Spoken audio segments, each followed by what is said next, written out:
मुझे आप बताओ, ये वर्ड क्या लिखा हुआ है? एलेक्जेंडर। क्या मायने होते हैं? एजेंडा मतलब कि वो मशहूर और कोई इसके अलावा कोई बच्चा ऐसे बताया कि इस वर्ड के क्या मायने होते हैं? सांप की नस्ल होती है। अच्छा, हाँ, वो लेकिन इससे मिलती जुलती होती है, वो एनाकोंडा होता है, आगे एनेक्जेंडर। ठीक है, इस वर्ड के मायने होते हैं पता नहीं, क्योंकि अभी 2 सेकंड पहले मेरे ज़हन में, ठीक है, कि मेरे ज़हन में आ गया और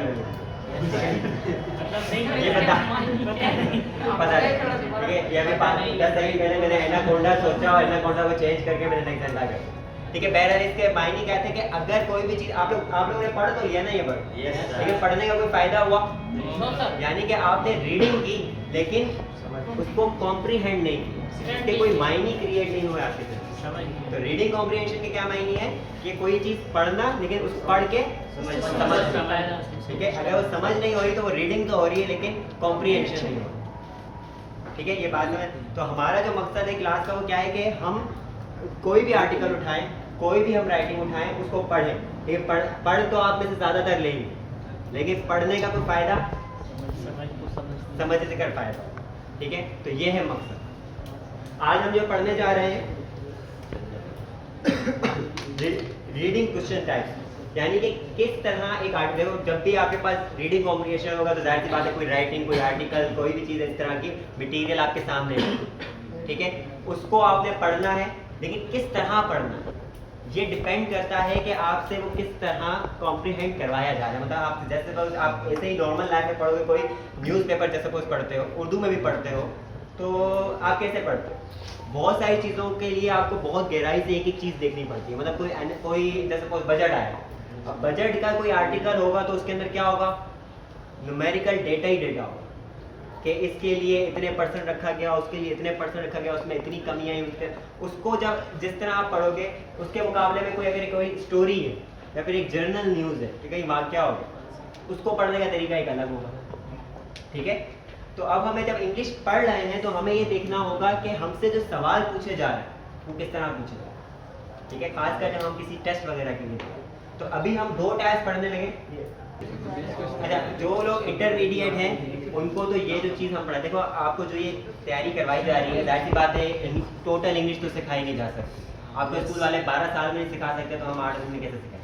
ठीक है, तो स्पेशली ये जो कोर्स डिज़ाइन है वो किसके लिए है कि जो हम टेस्ट देने जा रहे हैं आईईसी का, ठीक है, उसके लिए हम प्रिपेयर हो सकें कि वहाँ पर एक तो किस तरह का मटेरियल आएगा, किस तरह के क्वेश्चंस आएंगे और उसको किस तरह सॉल्व करें।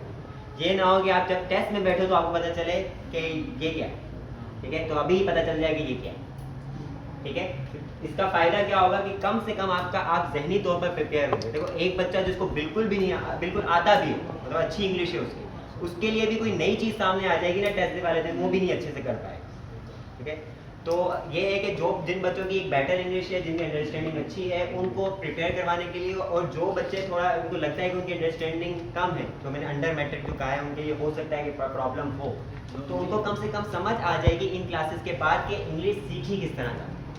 देखो यहाँ पर जितने बच्चे बैठे हुए हम समेत, ठीक है, हमारे लिए इंग्लिश हम किस तरह सीखते हैं? एक मिस आती है, रीडिंग करवाती है, एक बच्चा खड़े होकर पढ़ता है, अगर इसके बाद आप बैठ जाओ, वो पढ़ता है। ठीक है, अच्छा स्कूल है तो उसकी मीनिंग भी बता दी जाता है। फिर उसके बाद मिस अगले दिन मिस आती हैं, जी मैं जो है बोर्ड पे लिख रही हूँ, पहले आप कॉपी पे लिखो, फिर इस कॉपी पे जाकर आप याद करो और फिर एक कॉपी पे लिखो, फिर मुझे दो, मैं चेक करके दूंगी और फिर आप पास हो जाओ।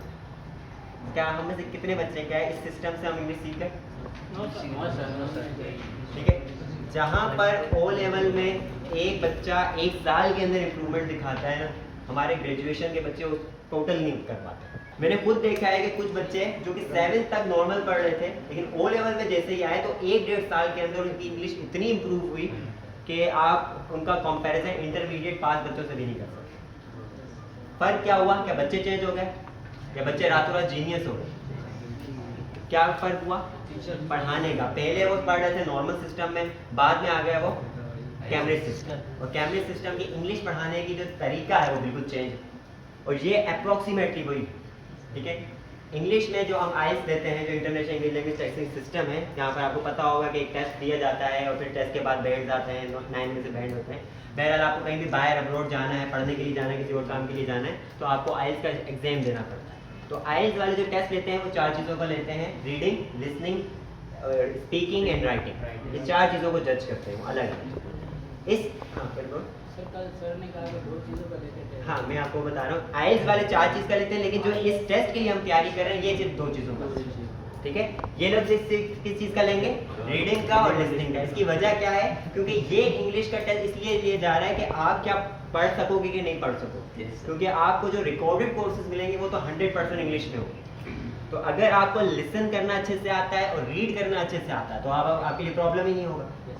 ठीक है, बाकी राइटिंग और स्पीकिंग इंशाल्लाह अलोंग द वे सीख लेंगे। ठीक है, ये बात समझ आ रही है? तो वो बच्चे हैं जिनको अगर समझ नहीं भी आ रही 100%, ठीक है, तो वो भी इस नियत से पढ़ लेंगे, कम से कम हमें रास्ता पता चले कि किस तरह पढ़ा जाता है। बाकी आपको ऑनलाइन बेस या बाकी बेस या फिर ऐसे बेस आपको मिल जाएंगे, आपको पता चलेगा हाँ ये रास्ता सही है, ये गलत है। जो स्कूल में हो रहा है ये गलत है, इससे कोई रिजल्ट नहीं निकलना, इससे कभी कोई इंग्लिश नहीं सीखा।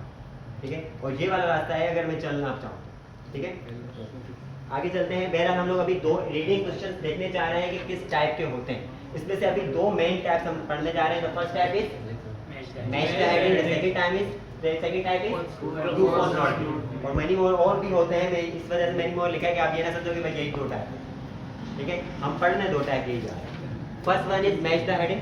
ठीक है, चलते हैं। मैच द हेडिंग में हमने क्या क्या बातों का ख्याल रखना है, ठीक है, और किस तरह जज करना है, ये हम पहले देख लेते हैं। ठीक है, फिर उसके बाद हम actual article that are different और सिमिलर टू ईच अदर। तो पहला स्टेप पहले तो ये होगा क्या, मैं आपको शॉर्टली डिफाइन करता हूँ। आपके सामने आर्टिकल आएगा, आर्टिकल में आपको पता है कि बहुत सारे पैराग्राफ्स होते हैं। पैराग्राफ तो पता है ना, ठीक है, कॉम्बिनेशन ऑफ लाइंस अगर हो जाए जिसमें एक टॉपिक डिफाइन हो जाए उसको हम पैराग्राफ। ठीक है, तो आपके सामने कई सारे पैराग्राफ्स आएंगे, हर पैराग्राफ को आपने हेडिंग देंगे, सूटेबल है। ठीक है, अब हेडिंग देने का क्या तरीकाकार होगा, किस बेस के ऊपर हम एक पैराग्राफ को हेडिंग देंगे। हमें तो ये पता है कि पूरे आर्टिकल को हेडिंग देते हैं, ठीक है, या ये किसी चैप्टर को हेडिंग देते हैं। लेकिन अगर आपको ये टास्क मिले कि हर पैराग्राफ को आपने हेडिंग देनी, ठीक है, तो वो किस तरह दी जाए। इवन कि आपको हेडिंग देनी नहीं होगी, आपको नंबर्स ऑफ हेडिंग्स दी हुई होंगी, आपको सिर्फ मैच करना होगा कि इसके लिए सुटेबल हेडिंग कौन सी। ठीक है, अब ये आपके पास एक लिखा है, अगर आप ये चीज़ें रूल समझ लोगे अच्छे से तो आपके लिए वो काम बहुत आसान हो जाएगा। ठीक है, the first is pay attention to heading that are different और सिमिलर टू ईच अदर। उन हेडिंग्स को आपने क्या करना है, उसको उनके ऊपर अटेंशन देनी है जो क्या हो, सिमिलर है और डिफरेंट। ठीक है, वो हेडिंग आपको मैं एज ए एग्जांपल आगे दिखाता हूँ। ये आपके पास नंबर्स ऑफ हेडिंग्स हैं। अब आप इसमें देखो कि कौन कौन सी हेडिंग सिमिलर है और डिफरेंट है। अब द ग्रीन हाउस यहाँ पर भी लिखा हुआ है, ग्रीन हाउस गैसेज यहाँ भी लिखा हुआ है। इसका मतलब है कि ये मिलता जुलता है, एक जगह ग्रीन हाउस की बात हो रही है, एक जगह ग्रीन हाउस गैसेज की बात, और यहाँ पर टेम्परेचर ऑफ अर्थ यहाँ है और ये अर्थ एटमॉस्फेयर की बात है, तो ये सिमिलर है। और अर्थ एटमॉस्फेयर का ग्लोबल, ये ग्रीन हाउस, ये दोनों आपस में डिफरेंट है। तो आपने हेडिंग्स को देखना है कि कौन सी एक दूसरे से मैच कर रही हैं और कौन सी है कि जो बिल्कुल डिफरेंट है। अब और देखो, आर चॉइसेस का कोई है कॉम्बिनेशन इधर? नो सर, नहीं है, ये सबसे डिफरेंट है। ठीक है, इससे क्या होगा कि आप देखो कि हो सकता है कि आपके नज़र में कोई चीज़ ग्रीन हाउस होनी चाहिए, लेकिन ग्रीन हाउस जब आप देखने आते हो तो यहाँ पर ग्रीन हाउस है या ग्रीन हाउस गैसेज है। आप जल्दी में आके अच्छा ग्रीन हाउस आपने लगा दिया, आपने देखा ही नहीं कि ग्रीन हाउस गैसेज के साथ साथ ग्रीन हाउस भी। तो हो सकता है कि ग्रीन हाउस की बात हो रही है तो गैसेज नहीं, ग्रीन हाउस। ठीक है, ये तब आपको पता चलेगा जब आप पहले हेडिंग्स को देखोगे कि कौन सी मैच है, एक जैसी है, कौन सी डिफरेंट। बहरहाल आगे चलते हैं।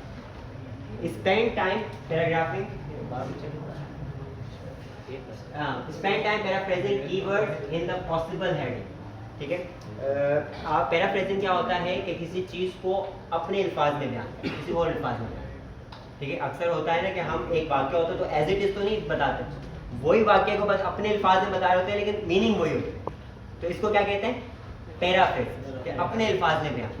तो हमने क्या करना है, spend time paraphrasing keyword in the possible headings. ठीक है, हमने क्या करना है, जो हमारे पास आ रही होंगी, जैसे वो हमारे पास पैराग्राफ्स हैं, उन पैराग्राफ्स को हम लोगों ने पढ़ना है और उनकी पॉसिबल हेडिंग्स क्या हो उसको जज करना। ठीक है, this is the second step. आपने पहले क्या किया, पहले मैच वाली हेडिंग निकाल दी, उसमें से पैराग्राफ निकाला, पैराग्राफ को जज किया, थर्ड पे आते हैं, read the paragraph to find the main idea. आपने क्या करना है, पहले पैराग्राफ को रीड करना है, उसमें से क्या निकालना है, मेन आइडिया। इसको आप ऐसा करो कि अपने पास अगर लिखने की जगह, वैसे तो होना चाहिए कॉपी आप लोगों के पास, या अगर आपके पास लिखने की जगह है तो आप वहाँ लिख लो, क्योंकि ये सबसे अहम तरीन पॉइंट। ठीक है, read the paragraph to find the main idea. Paragraph मेरा बेटा वीडियो आ जाएगी, लेकिन ये आइडिया मैं बता रहा हूँ तो ये आप कॉपी में लिखने के लिए नहीं कर रहा, ये मैं आपके जहन में लिखने के लिए कर रहा हूँ। ठीक है, आप कॉपी पे लिखोगे तो उतना अच्छा ही आपकी लॉन्ग टर्म मेमोरी में भी लिखा जाएगा। ठीक है, आगे चलें। रीड द पैराग्राफ के मायने क्या है, समझ तो आ रहा है ये? क्या हमने पैराग्राफ ऐसे रीड करना है कि हम उसका वो पैराग्राफ लिखा ही क्यों गया, किसके बारे में लिखा गया है, एक्चुअल उसके अंदर बात क्या कही गई और किसके बारे में कही गई है, ये हम उसमें से निकालते हैं। क्योंकि एक पैराग्राफ के अंदर बहुत सारी एक्स्ट्रा बातें भी होती है जो उसको सिर्फ सपोर्ट कर रही होती है मेन आइडिया, लेकिन वो मेन आइडिया होता नहीं। ठीक है, आगे चलते हैं। Distinguish between the main idea and the extra information, जैसे मैंने अभी एक्सप्लेन किया। फिर हमें डिस्टिंग्विश करना है, फर्क पता करना है किसके दरमियान, मेन आइडिया और एक्स्ट्रा इन्फॉर्मेशन के दरमियान। ठीक है, ये बात समझ आ रही है? आप जैसे को मैं किसी को बात बता रहा हूँ कि जो मेरा मार्कर है ना वो बहुत ही आला है। ठीक है, इवन तो जब मैं इसको डेस्क पे रखता हूँ ना तो ये खड़ा भी यूं हो जाता है अपने पाँव पे। ठीक है, और डेस्क जो मैंने जिसके ऊपर नॉर्मली मैं रखता हूँ ना वो ब्राउन होता है। अब इसका मेन आइडिया क्या था, डेस्क का ब्राउन होना या डेस्क होना? नहीं, इसका मेन आइडिया था मार्कर। मैं सारी प्रॉपर्टीज किसकी बता रहा हूँ, मार्कर। डेस्क तो मेरा पर एक एक्स्ट्रा इन्फॉर्मेशन थी जो उसको सपोर्ट कर रही है। ठीक है, मेन चीज क्या थी, मैं मार्कर के बारे में बताना चाह रहा हूँ कि मार्कर कितना कमाल है। बात समझ आई आपको? आगे चलें। The heading should provide the main of the program, और जो आपकी हेडिंग होनी चाहिए वो क्या चीज देनी चाहिए उसको, मेन ऑफ द पैराग्राफ। आपकी हेडिंग क्या बताएगी कि इस पैराग्राफ में मेन आइडिया है क्या। अब जो मैंने आपको बात बताई इसके अंदर मेन हेडिंग किसके बारे में होगी, डेस्क के बारे में, मार्कर के बारे में। अगर हेडिंग ये है कि डेस्क को डिफाइन कर रही है तो इसका मतलब ये है कि डेस्क के बारे में बात हो रही है, इवन तो डेस्क के बारे में नहीं, मार्कर के कमाल होने की बात हो रही है। ठीक है, आगे चलते हैं। Do not try to match word, this is about paragraph. आप अगर एग्जैक्टली मैच, जैसे हम लोगों ने अभी एग्जांपल में किया ना कि हमने क्या किया कि वर्ड्स को मैच करने लगे। ठीक है, हमने कहा वो डेस्क की बात आई थी, इसका मतलब डेस्क ही होगा। डेस्क की बात जरूर आई थी, ठीक है, उसका वर्ड भी मौजूद था, लेकिन वो मेन आइडिया नहीं था। तो सिर्फ आपने क्या करना है, वर्ड्स को मैच नहीं करने लग जाना, बल्कि क्या करना है, पैराग्राफ का एम क्या है, मकसद क्या है, वो आपने डिफाइन करना है, वो आपने सोचना। क्योंकि हेडिंग उस मेन मकसद को बयान करेगी, ना कि not identity might be used. ये इसको छोड़ दो, ये आप काम करेंगे। ठीक है, बहरहाल ये हेडिंग्स हैं, इसको मैं ऐसा करता हूँ आपके पास लिख लीजिए, क्योंकि ये इसका यूज बार बार आएगा, तो मैं ये सारी यहाँ पर लिख देता हूँ। अब से मेरा काम खत्म है और आप लोगों का काम शुरू है। अब चलते हैं अपने पैराग्राफ की तरफ। आपने करना क्या है, एक पैराग्राफ रीड करना है और मालूम करना है कि इसका मेन आइडिया क्या है। ठीक है, बल्कि हम स्टेप बाय स्टेप चलते हैं ना, ऐसे हम काम कर चुके हैं, लेकिन फिर भी स्टेप को फॉलो करते हैं कि आप पहले तो इसके अंदर जज करो कि इसके अंदर कौन सी हेडिंग्स हैं जो आपस में सिमिलर हैं और कौन सी डिफरेंट है। सर ग्रीन हाउस, यहाँ पर जो हेडिंग में टेम्परेचर ऑफ 3 चीजों की बात हो रही है, सिर्फ ग्रीन हाउस की भी बात हो रही है, दूसरा यूज ऑफ ग्रीन हाउस की भी बात हो रही है, और तीसरा ग्रीन हाउस गैसेस की भी बात हो रही है। यानी कि पैराग्राफ के अंदर हमें देखना है कि मेन आइडिया क्या है, ग्रीन हाउस पे बात हो रही है या यूज ऑफ ग्रीन हाउस पे बात हो रही है या फिर ग्रीन हाउस गैसेस के बारे में मेन आइडिया क्या है। अब आप देखो जो भी पैराग्राफ होगा उसमें ग्रीन हाउस है, गैस की भी बात आएगी, शायद यूज की भी बात आए और ग्रीन हाउस की भी बात आएगी, लेकिन हमने ये जज करना है कि मेन आइडिया मेन वो पैराग्राफ किसके लिए क्रिएट किया। फिर उसके बाद क्रिएटिंग ग्लोबल प्रॉब्लम है, और इफेक्ट ऑफ कार्बन डाइऑक्साइड है। ये एक जगह आ सकता है कि ग्लोबल वार्मिंग होगी तो कार्बन डाइऑक्साइड आएगा। ठीक है, ये आपस में मैच कर सकती है, कॉन्ट्रडिक्ट कर सकती है, लेकिन पहला इतना शायद रिवर्सिंग द डैमेज भी हो सकता है। ठीक है, 8 चॉइसेस है। अब ये जो है ग्लोबल वार्मिंग, शायद ग्रीन हाउस इफेक्ट से आप इतने ज्यादा कॉन्ट्रडिक्ट ना करो। ठीक है, तेरा हमने अपने तौर पर हेडिंग्स को अच्छे से समझ लिया कि हेडिंग्स किस बारे में। अब आते हैं मेन काम को। अब आपके पास ये पैराग्राफ है, इस पैराग्राफ को आप रीड करो, ठीक है, तसल्ली से। और फिर आगे बढ़ेंगे, फिर मैं आपके साथ रीड करूँगा, हम एक एक लाइन्स को समझने की कोशिश करेंगे और फिर जानने की कोशिश करेंगे कि एग्जैक्टली मेन आइडिया इस पैराग्राफ का है। सर बॉम्ब का क्या मतलब? ये अपने पास लिख लो, जो वर्ड आ रहा है ना अपने पास लिख लो। ये आप आज आपने पूछ लिया है तो ये अब आपकी वोकैबुलरी में ऐड होना चाहिए, ठीक है।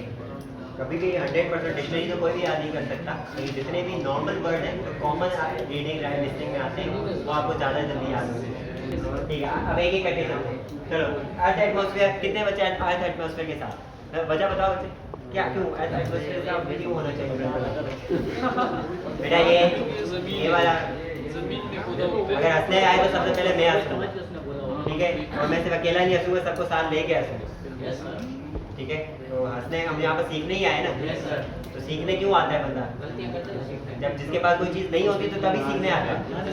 अगर आपको लगता है कि आप मास्टर हो तो फिर आने की ज़रूरत ही नहीं थी, और अगर आपको लगता है मास्टर नहीं हो तो फिर दूसरों पे हंस क्यों रहे, ठीक है। तो अब हंसे नहीं कोई, जो बंदा कॉन्फिडेंटली बोल रहा है, इवन के गलत बोल रहा है तो बोल ले, ठीक है। ये जो अर्थ एटमॉस्फेयर, क्योंकि ये जो पौधे होते हैं ज़मीन पर ही होते हैं, और ये जो गैसेस है ये भी ज़मीन से होता है। सही। जो कार्बन डाइऑक्साइड, ये जो पानी मिल रहा होता है, सारा कुछ ज़मीन पे ही होता है, ठीक है। जहाँ पर इनके आंसर से मुझे एक बात याद आ गई, एक बहुत इंपॉर्टेंट बात है, आप ये याद रखो कि जब भी हम रीडिंग कर रहे होते हैं तो उस वक्त ये बात ख्याल रखो कि उस वक्त हमारा ओपिनियन और हमारी पास्ट नॉलेज वो नहीं पूछी जाती। रीडिंग का मकसद क्या है कि आपके सामने जो लिखा हुआ है उसमें से क्या बन रहा है। ये बात समझ आ रही है? मतलब जस्ट सपोज एक रीडिंग आर्टिकल है, वहां पर लिखा हुआ है कि जो लिविंग बीइंग्स हैं वो नॉन लिविंग से निकल सकते हैं।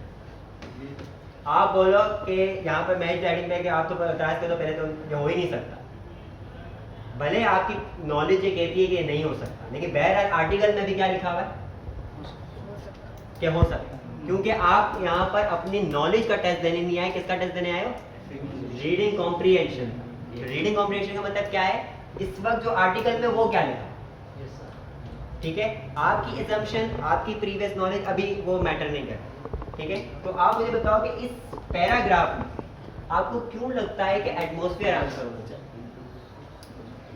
इस पैराग्राफ में ऐसी क्या खास बात थी? अब जो आप बातें बता रहे हो वो तो इस पैराग्राफ में नहीं है, ऐसे ही है। तो इस पैराग्राफ में ऐसी क्या चीज़ थी कि इसके अंदर कोई बंदा कोई आएगा, इसकी हेडिंग पढ़ने, ऊपर लिखा हुआ है अर्थ एटमॉस्फेयर, और अंदर वो पढ़ने लगे green house effect, wall, roof, tomatoes है और फिर स्पेस वार्म है। अर्थ एटमॉस्फेयर की क्या बात है? ठीक है, हो सकता है मैं अपनी उससे अंडरस्टैंडिंग से बताऊँ, आपको अगर लग रहा है तो आप बताओ कि हाँ इस वजह से अर्थ एटमॉस्फेयर होना चाहिए।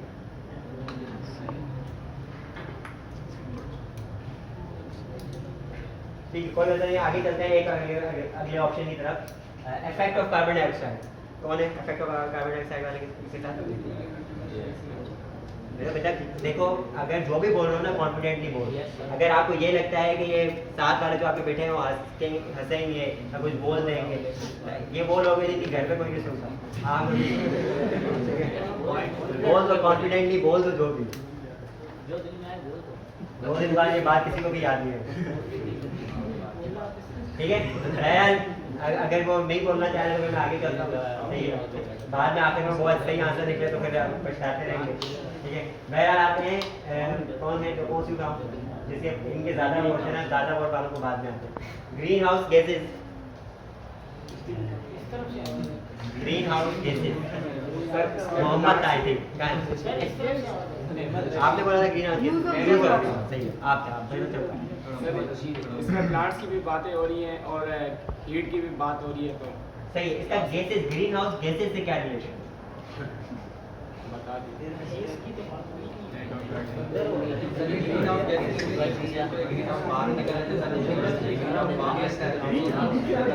मेरा अगर आप आंसर दे रहे हो तो थोड़ा सा लाउड बोल दो ताकि वजह से आवाज।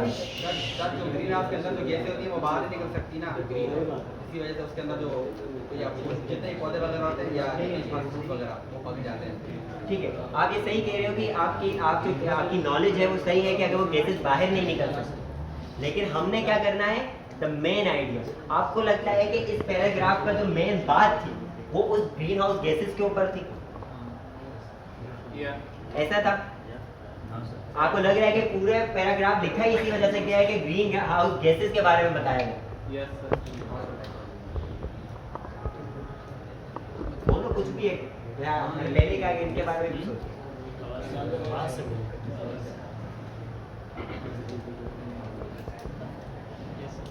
ठीक है, आगे चलें। ठीक है, ग्रीन हाउस गैसेस के बारे में ऐसी कोई खास इंफॉर्मेशन यहाँ थी। ठीक है बेटा, एक बार मैं अभी अगेन यही हुआ कि आप लोग हंसोगे ना तो क्या होगा कि लोग जवाब नहीं देंगे, ठीक है, कतराएंगे सवाल, आप में से मेजोरिटी गलत ही देंगे, उसका मसला ही नहीं। ये सवाल पूछने का मकसद क्या है कि टू वे कम्युनिकेशन। ठीक है, मैं अगर सिर्फ आपको इन्फॉर्मेशन देता जाऊँ ये ऐसे होगा, ये ऐसे होगा, ये करना, उसको आपको क्या लगता है आपकी लर्निंग होगी? लर्निंग कैसे होगी? अभी आप अपने आइडियाज देते रहो। अभी मैंने कितनी लर्निंग करवा चुका हूँ, एक ने गलत आइडिया दिया, उस गलत आइडिया क्यों वो गलत है, उसकी तरफ से एक लर्निंग है। वो एक गलत जवाब देगा, वो मैं बताऊंगा अगर गलत है तो क्यों गलत है। इससे जो आपकी टू वे लर्निंग होगी ना, कि आपका एक आइडिया आएगा, उसके खिलाफ मेरा एक अगर कोई आर्ग्यूमेंट आएगा, मैं सोचना चाहूँगा कि हाँ वो बंदा क्या सोच रहा है, एग्जैक्टली उस पॉइंट तक पहुँचो। लेकिन अगर आप हंसोगे तो क्या होगा, बच्चे जवाब देना शुरू बंद कर देंगे, और अगर जवाब देना बंद कर देंगे तो फिर मैं यही बोलूँगा कि भाई मैं ही बोल देता हूँ, आप लोग छोड़ दो। ठीक है, और जब मैं ही बोलता रहूँगा तो फिर लर्निंग होगी आपकी। ठीक है, तो ये लर्निंग हो रही है, इसको होने दें। ठीक है, तो हंसते रहोगे तो फिर सबसे पहले आप कतराओगे। जो हंसता है ना वो सबसे कम खुद बोलता है, तो उसको पता है मैं खुद हंसता हूँ तो मेरे पे भी हंसा जाएगा। आगे चलते हैं, अगर ये वाले ऑप्शन करने हैं गैसेस और ये हटा दिया, अब आते हैं यूज ऑफ ग्रीन हाउस। कौन कौन था? ये दो ज़्यादा वाले थे। और देखो, अगर मैं सेकंड लास्ट पूछ रहा हूँ तो इसका मतलब ये नहीं कि आपने पैटर्न रीडिंग कर लिया, आपकी लॉजिकल थिंकिंग इतनी अच्छी हो गई है कि आप, इसका मतलब है आखिरी वाला ही होगा, हो सकता है यही सही हो। ठीक है, कौन अभी तक? मोहम्मद, आप बताओ। इसमें ग्रीन हाउस के जो यूजेस हैं वो बताया जा रहा इसके अंदर कौन सा यूज बताया गया, मुझे बताओगे? है। इसमें ये बताया गया कि हम विंटर में, सर्दी में गर्मी वाले फल भी उगा सकते हैं। ठीक है, ये बताया गया। ये है कि हम लोग ये है कि यहाँ पर ये सारी करने में हेल्प करता है। ठीक है, और But the heat is trapped by the glass and cannot escape. ये इसका यूज है। सही, चलो बैठो। ठीक है, अब आप ये बात जैसे ये जो है वाकई कंफ्यूजिंग है। ये दो जो ऑप्शन थे ये बहुत ज़्यादा कंफ्यूजिंग है कि क्योंकि एक तो ग्रीन हाउस इफेक्ट के बारे में भी बात हो रही है, फिर उसके यूजेस के बारे में बात हो रही है। अब ऐसा कहते हैं ये वो पॉइंट है कि मैं खुद आपके सामने आर्टिकल पढ़ता हूँ, एक लाइन को समझने की कोशिश करता हूँ, देखते हैं कि इसका टोटल मेन आइडिया क्या है। ठीक है, green house is the house made entirely of glass. ठीक है, क्या होता है ग्रीन हाउस के इंटायरली ग्लास से बना हुआ होता है। Both walls and roof are glass, walls हो या रूफ हो ग्लास। यहाँ तक कोई यूज आया? ठीक है, अभी तक क्या आया? ग्रीन हाउस के बारे में। ठीक है, one of the main purposes of the greenhouse is to grow tomatoes, flowers and other plants that might struggle to grow outside. ठीक है, अब आ रहा है ये मेन पर्पस क्या है वो बता दिया। ठीक है, a greenhouse stays warm inside and even during winter. ये एक प्रॉपर्टी उसकी बताइए, क्या ये यूज है? ये यूज नहीं है, ये प्रॉपर्टी उसकी कि वो है किस टाइप। ठीक है, तो green house stage warm inside, अंदर क्या रहता है? वार्म रहता है, गर्म रहता है, इवन ड्यूरिंग विंटर किसे कहते हैं? सर्दियों में भी वो फिर रहता है। Sunlight shines in and warms the plants and air inside. Sunlight क्या करती है? गर्मी देती है, warm the plant and air inside, अंदर के एयर को और प्लांट्स को वार्म रखती है। ठीक है, क्या ये यूज था? ये भी यूज नहीं। ठीक है, लेकिन क्या है अभी तक किसके बारे में टोटल बात हुई है? ठीक है, but the heat is trapped by the glass and can not escape. ठीक है, हीट क्या होती है? ट्रैप्ड हो जाती है बाय द ग्लास और एस्केप नहीं हो पाती। मतलब जस्ट अब ये मैं साइंस करने की बात नहीं कर रहा, हीट जब आ रही है वो अंदर तो आ जाती है लेकिन वो फिर अंदर ही ट्रैप हो जाती है। ठीक है, अभी भी कोई यूज की बात हुई है ज़्यादा? नहीं, इसकी प्रॉपर्टी बनाई गई है। So during the day light hour it gets warmer and warmer inside a green house and stays quite warm at night. ठीक है, तो क्या होता है कि डे लाइट के दरमियान वार्मर यानी गर्म से गर्म होती चली जाती है और क्या गर्म रहती है रात में। ठीक है, अभी पूरी बात हो किस पे रही थी? Green house. ठीक है, आपको अब समझ आ रहा है मेन आइडिया क्या था? Green house. हमने एक एक लाइन को ये समझा कि मेन आइडिया कहाँ जा, ठीक है, ग्रीन, ठीक है, ये हमारा ए का आंसर हो गया। आगे चलें। अच्छा, अब मुझे अभी तक ये बताओ कि अभी जब 20 मिनट पहले आप इस क्लास में इंटर हुए थे, क्लास ले रहे थे, ठीक है, उसमें और अभी में फ़र्क है? आपको लगता है कि किसी एक चीज़ को रीड करने में आपकी जो कैपेबिलिटी है, चाहे वो कुछ % ही इम्प्रूव हुई है? ठीक।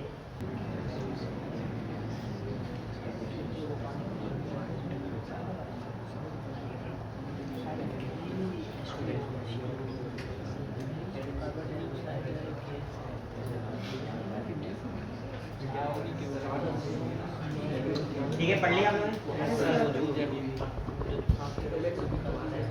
आप बताओ क्या आइडिया आपका? लेगा तो ऑक्सीजन छोड़ेगा तो टेम्परेचर ऑफ अर्थ के साथ हो गया, और अर्थ एटमॉस्फेयर,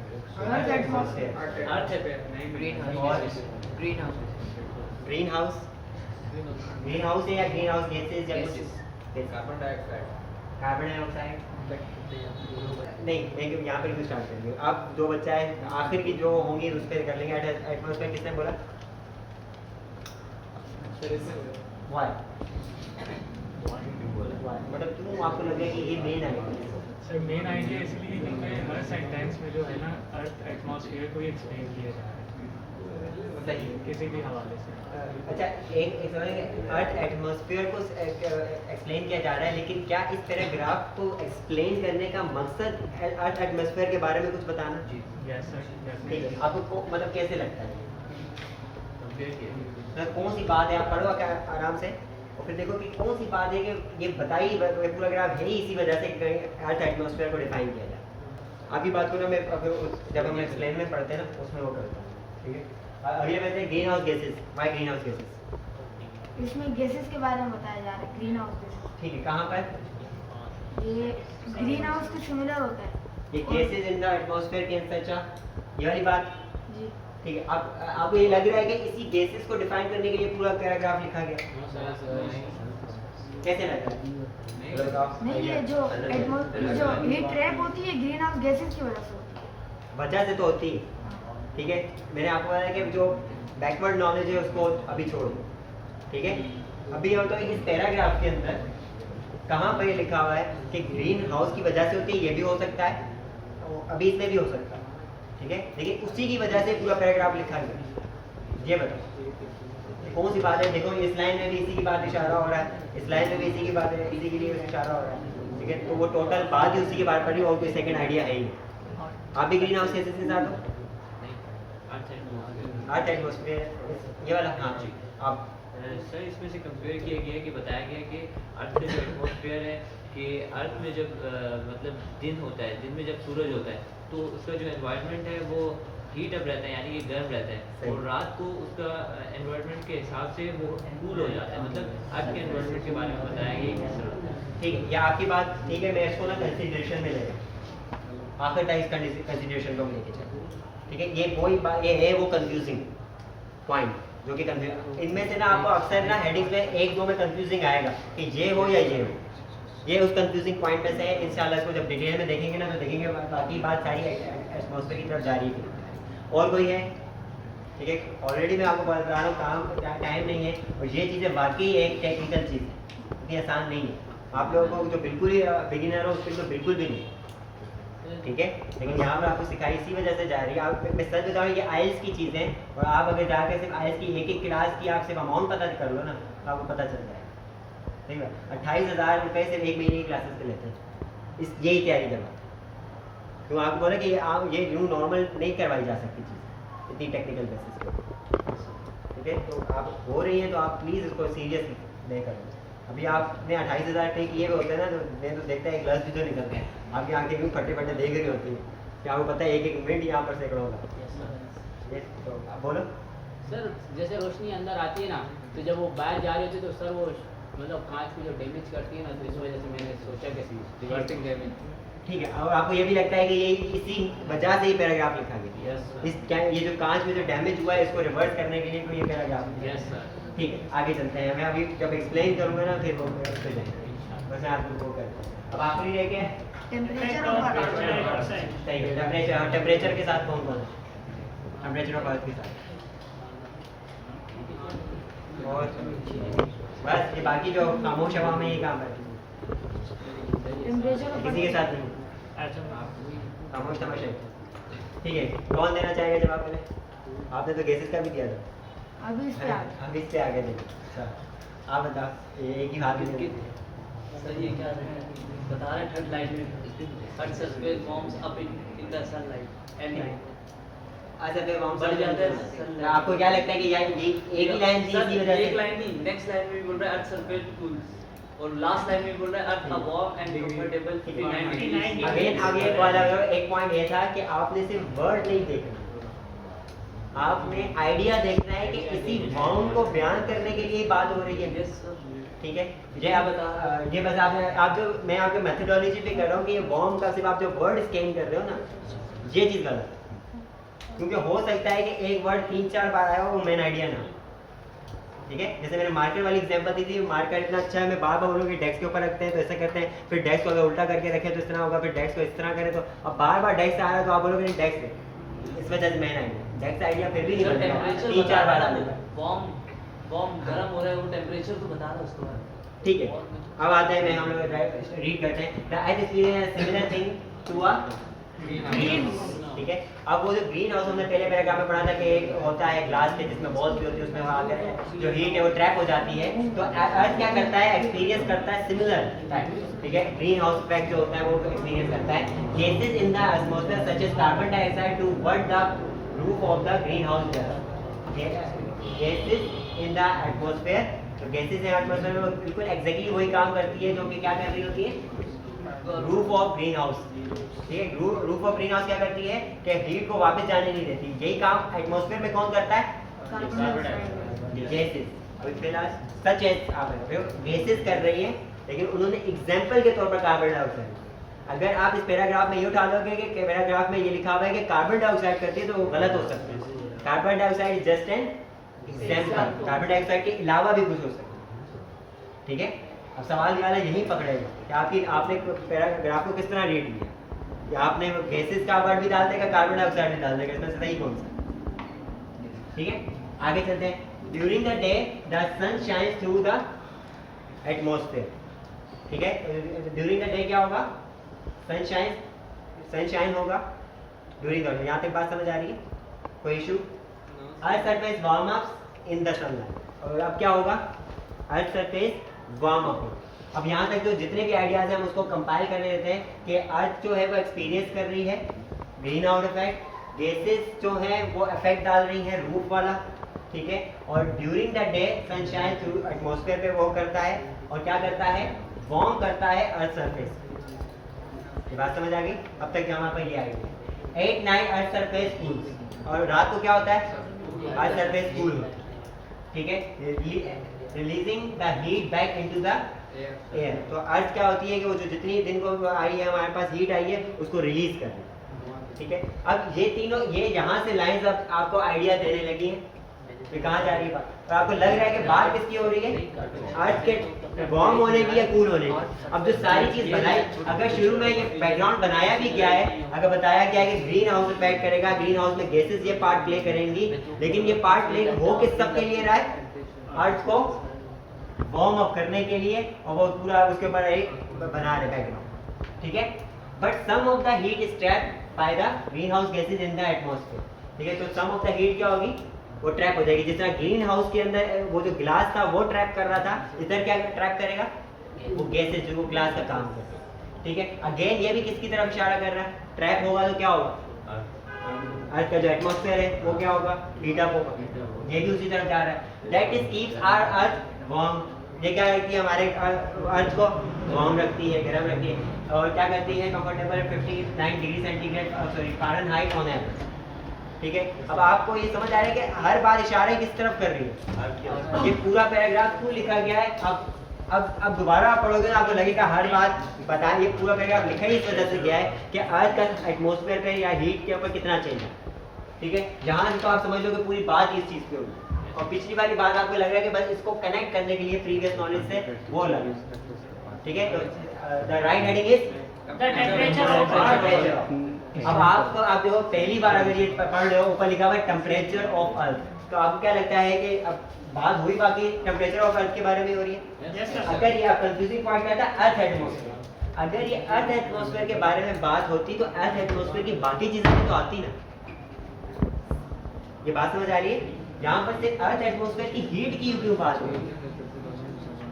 बाकी अर्थ एटमॉस्फेयर में बाकी लेयर्स ऑफ गैसेस हैं, बाकी फिर उसके अंदर बाकी चीजें जो आ रही हैं साइंटिफिकली, तो अगर सिर्फ अर्थ एटमॉस्फेयर की बात होती तो उधर उस पे बात होती, क्योंकि स्पेसिफिक बहुत सारी जस्ट अर्थ एटमॉस्फेयर में हीट की बात हो रही है, that's why I am choosing this option. ठीक है, ये कंफ्यूजिंग पॉइंट है, अभी मैंने आपको बताया। अगर ये हेडिंग ना हो तो शायद सबसे अच्छी हेडिंग है ये, ठीक है, अगर ये हेडिंग ना हो। ठीक है, आगे चलें। अब आगे चलते हैं, अब थोड़ा सा स्पीड तो ज़्यादा करेंगे, इसके बाद में एक होमवर्क है, फिर वो हम ग्रुप में डिस्कस करें। ठीक है, आप सारे ग्रुप में हो? Yes sir. इंग्लिश के? Yes sir. ये वाली हेडिंग नहीं करते, ये वाली हेडिंग में से एक चैलेंजिंग है। ठीक है, ये अच्छे खासे बंदे के लिए भी चैलेंजिंग है, क्योंकि इसमें भी आप दो में फंस जाओगे। चलो, अगर आप उन दो में भी दो के आंसर निकाल लोगे ना, तो मैं उसको सही समझूंगा कि आप काम करने लगे। ठीक है, दो में से एक गलत है, लेकिन अगर आप वो गलत वाले को सही समझ रहे हो ना, जिसका मतलब आप एक अच्छे लेवल तक पहुंचे। तो आप चलो इसको पढ़ो और बताओ।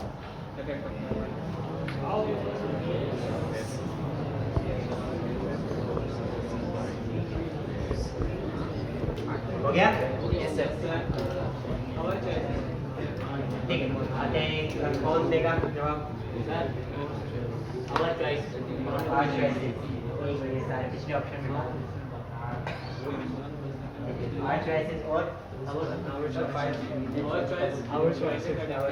ठीक है, इसके अलावा कोई ऑप्शन होता है? पहले एक एक करके ऑप्शन पे आएंगे। इसके अलावा कोई ऑप्शन है? रिवर्सिंग द डैमेज और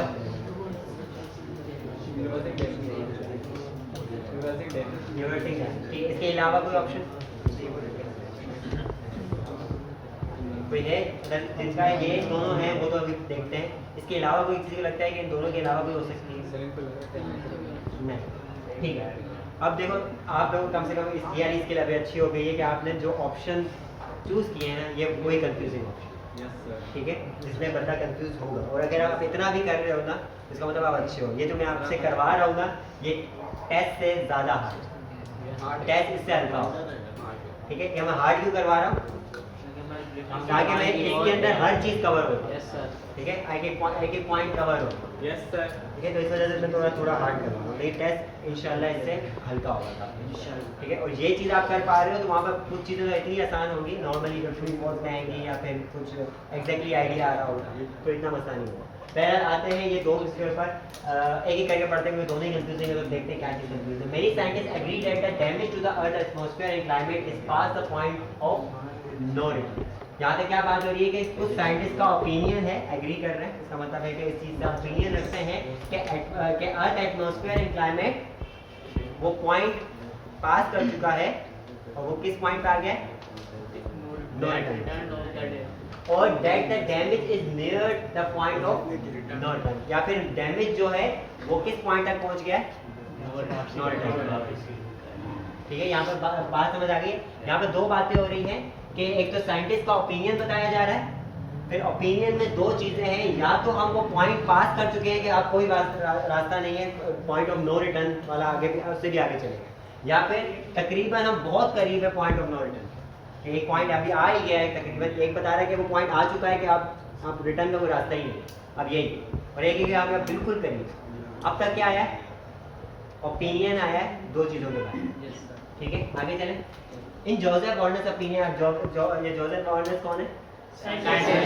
नाम है, ठीक है। ओपिनियन, अब एक और ओपिनियन आता है। पहले जनरल ओपिनियन बताया साइंटिस्ट का, फिर एक स्पेसिफाई करके ओपिनियन बताया जा रहा है। An associate professor at the department of geology and planetary science at the university of Pittsburgh told life science. अब ये जो पूरा पैराग्राफ था, आपको लगता है कि ये मेन आइडिया हो सकता है? ये वाली बात तो बिल्कुल, ये तो सिर्फ और सिर्फ जो साइंटिस्ट को डिफाइन करने के लिए। सर यहाँ से आगे यहाँ तक बात समझ आ गई? पहला जनरल ओपिनियन साइंटिस्ट का क्या है, इन दोनों में से एक, फिर एक साइंटिस्ट को कोट किया और उसके बारे में थोड़ा सा बता दिया है कि वो जियोलॉजी और प्लेनेटरी साइंस का प्रोफेसर है।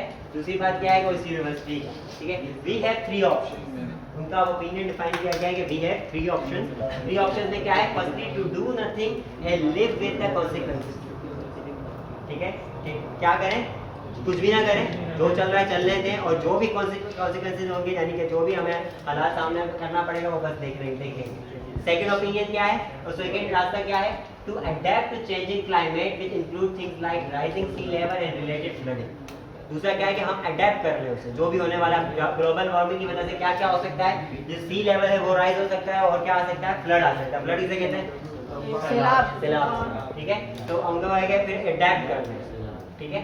दूसरी चीज क्या है, thirdly mitigate the impact of climate change bye aggressively enacting policies that actually reduce the concentration of carbon dioxide in the atmosphere. तो मिटिगेट में क्या होता है,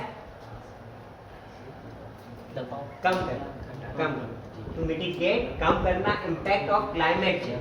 क्लाइमेट चेंज का जो इम्पैक्ट है उसको कम करना बाय एग्रेसिवली। एग्रेसिव क्या होता है, जो सख्ती से, बिल्कुल ऐसे ही जोर जबरदस्ती से, सख्ती से enacting policies that actually reduce the concentration of carbon dioxide in the atmosphere, ठीक है। वो पॉलिसीज को मिटिगेट, वो करना, क्लाइमेट चेंज को कम करना पड़ेगा एग्रेसिवली अप्लाई करके उन पॉलिसीज को जिसके जरिए कार्बन डाइऑक्साइड कम हो। अब जो ये हमारा मेन आइडिया फिर भी नहीं है, हमारा है कि पहले से जनरल ओपिनियन आया है, जनरल ओपिनियन के बाद एक साइंटिस्ट का ओपिनियन आया है, उस साइंटिस्ट की थोड़ी सी इंट्रोडक्शन आई है, और उन साइंटिस्ट ने 3 ऑप्शन दिए कि आपके पास 3 रास्ते, ये रास्ता है फर्स्ट, सेकंड एंड थर्ड, ठीक है। अब हमारे पास जितनी भी रेटिंग्स है उनमें से आपको कौन सी लगता है, हो सकती है, या चॉइसेस की बात हो रही है या फिर रिवर्सिंग ऑफ डैमेज की बात हो रही है, ये दोनों की बात हुई, बाकी ये तो चीजें हैं जिनकी बात हुई, ठीक है। अब कौन लगता है कि पहले मैं दूंगा reversing the damage. Reversing the damage, why you think that this should be the main idea of this paragraph, reversing the damage. Who said, पहले पूरे डैमेज के बारे में ये जो चॉइसेस है ये भी डैमेज के बारे में, यानी कि जो डैमेज हो गया उसको कैसे कम कर सकते हैं। मैं ऐसा करता हूँ कि सिर्फ इस थर्डली के बाद ना आप ना पढ़ो, थर्डली यहाँ तक पैराग्राफ खत्म हो। अब यहाँ तक मुझे बताओ कि रिवर्सिंग द डैमेज की क्या बात है, और अब देखो जो चॉइसेस भी दिए ना उसके अंदर रिवर्सिंग द डैमेज की एक ही बात, पहले में है कि जो हो रहा है होने दो, दूसरा ये है कि अडेप्ट कर लो, इसके अंदर तो रिवर्स हुआ ही नहीं डैमेज, रिवर्स तो तीसरे में ही हो रहा है डैमेज। तो तीसरी राय है कि हाँ फिर ऐसी पॉलिसीज बनाई जाए जो इनको एग्रेसिवली इम्प्लीमेंट किया जा सके, ठीक है। तो इस वजह से हमारा जो ये ऑप्शन बनेगा वो कौन सा बनेगा, क्योंकि अब इस पैराग्राफ को पढ़ने के बाद हमारे पास एक ऑप्शन आ रहा है कि हम क्या करने जा रहे हैं। इस पैराग्राफ के पढ़ने के बाद अगर हमारे पास ये ऑप्शन होता ना, अगर जैसे कोई साइंटिस्ट का ओपिनियन होता कि फर्स्ट सेकंड नहीं है, बस ये है कि हमें इसको स्ट्रिक्टली इम्प्लीमेंट करना है, तो फिर ये होता। लेकिन इस पैराग्राफ के पढ़ने के बाद क्या आपको लग रहा है कि हमारे पास ये नॉलेज आ रही है कि हमें स्ट्रिक्टली इम्प्लीमेंट करना है? इस पैराग्राफ को पढ़ने के बाद क्या आइडिया आ रहा है कि हमारे पास 3 रास्ते हैं, 3 में से एक है, ठीक है। सो फिर our choice is the better option for this, ठीक है। बात समझ आ रही है? Yes sir. ठीक है, मैं आपको बस जल्दी से बता देता हूँ कि इसका क्या है, ये स्टार्ट कर देते हैं ताकि ना आगे प्रोसीड करने में आसानी हो, ठीक है। ये दूसरा क्वेश्चन टाइप है, वो क्या है, ट्रू फॉल्स एंड नॉट, ठीक है। फिर इसका ये पढ़ लेते हैं ट्रू फॉल्स नॉट गिवन होता क्या है, क्योंकि अभी तक आपने जितना पढ़ लिया है ना वही आपको हेल्प कर देगा इसको सॉल्व करने में, ठीक है। ट्रू फॉल्स नॉट गिवन में फर्क क्या होता है, ट्रू क्या होता है, that statement matches the information in the passage. कोई पैसेज में इंफॉर्मेशन है और जो आपसे पूछा जा रहा है वो एग्जैक्टली मैच करती है, तो वो क्या होगा, ट्रू। फॉल्स क्या होता है, the statement contains the information in the passage, जो आपको इंफॉर्मेशन दी जा रही है वो क्या हो, गलत हो, ठीक है। नॉट गिवन क्या होगा,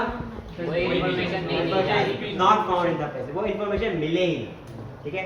फॉर एग्जांपल मैं कहता हूँ कि मेरे जो मार्कर है वो ग्रीन है, ठीक है। अच्छा, तो अब मुझे बताओ, आपसे क्वेश्चन पूछा जाए कि ये जो मार्कर है उसकी जो पॉइंट है वो बहुत पतला है, कि ट्रू है, फॉल्स है, नॉट गिवन। मार्कर की बात हुई है, लेकिन मार्कर की किसकी बात हुई है, कलर की बात, ठीक है। तो ये जो पॉइंट मैं बता रहा हूँ ये क्या है, ठीक है, लेकिन फॉल्स क्या होगा, जैसे अगर मैं कहूँ कि ये जो मार्कर है ब्लैक है, मार्कर क्या है, ग्रीन, ठीक है, ये ग्रीन होगा वहाँ पर लिखा हुआ तो इसका मतलब ट्रू है। अगर कोई बोले the marker was black so it would be false, and if the passage or a question discussing about any other topic or the information which is not present in the passage, that would be true. not given, the information is not given in the passage, ठीक है। अब तो वैसे ये था कि हम एक पैसेज पढ़ेंगे और उसके सवाल को सॉल्व करने की कोशिश करेंगे, लेकिन अब ये अगली ही क्लास में अब करना होगा। देखो अब सिर्फ सवाल पढ़ लो कि किस टाइप के होते हैं। The Thames Tunnel was the first tunnel ever built under a river। अब हमें पैसेज के अंदर देखना होगा क्या ये वाकई फर्स्ट टनल थी, क्या ये वाकई built under the river first थी, ठीक है। हो सकता है वो फर्स्ट हो लेकिन built under the river first ना, तो इस चीज को मैच करा, एग्जैक्टली मैच कर रही है तो क्या होगा, ट्रू।